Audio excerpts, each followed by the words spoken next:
We begin with the latest on COVID and the surge of cases nationwide. I'm Kelly Eckerman. 30,000 Americans have died of coronavirus just since Thanksgiving. The country is averaging 1,200 deaths every day. Health officials are monitoring the spread of the highly transmissible Omicron variant.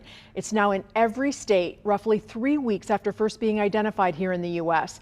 We will have an update on the COVID outbreak affecting the Chiefs in 2 minutes.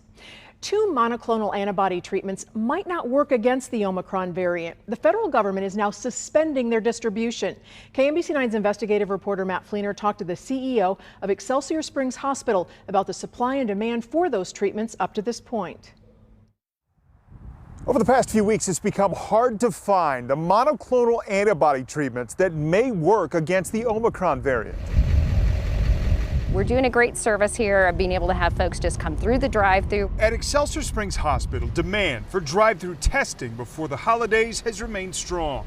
Our testing volumes have doubled and tripled in each week. CEO Kristen DeHart says a lot of people want to know if they have COVID. If they do test positive, she says several have asked for monoclonal antibody treatments. Our staffing's ready to go. We just can't get our hands on the antibodies.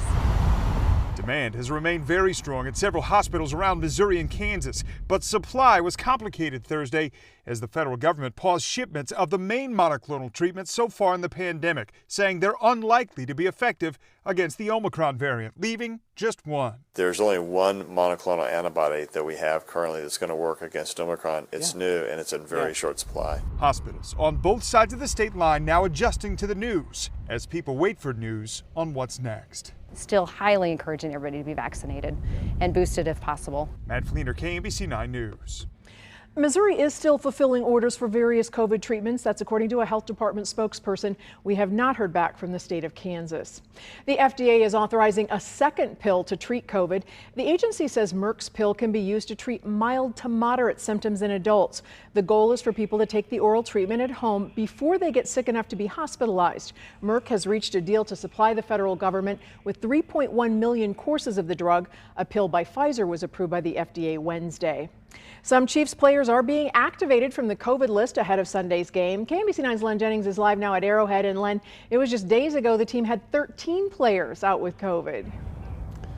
Yeah, Kelly, we're moving in the right direction. That list is now down to 9 players, and the good news is that no active players were added to the COVID list today.